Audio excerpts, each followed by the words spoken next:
Welcome to the Tech Egg. Don't get scrambled. Enjoy the video. You start by confirming the wall's structural role. If it's load-bearing, install temporary supports immediately, then consult an engineer. Once safe, shut power and water to the area and clearly label circuits and pipes so you won't cut anything live. Make sure you have a plan for waste removal. Put on respirator, goggles, gloves.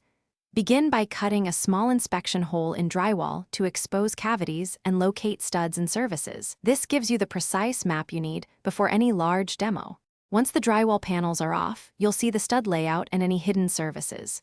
Start at the top plate and cut studs near the plate line with a reciprocating saw, then at the bottom plate. Pry studs out with a bar so you preserve nearby framing.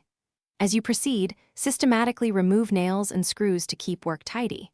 If you encounter wiring or pipes, stop and isolate them, shut power or water again, cap and secure, and then continue removing framing only when safe and verified. You finish by clearing debris and inspecting the rough opening.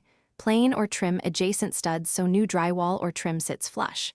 If you're converting to a larger opening, install a proper header and fasten to code.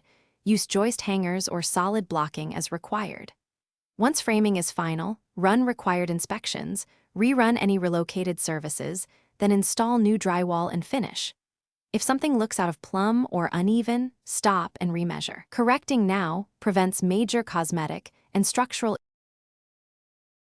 Thanks for watching. Consider subscribing if I helped unscramble your problems.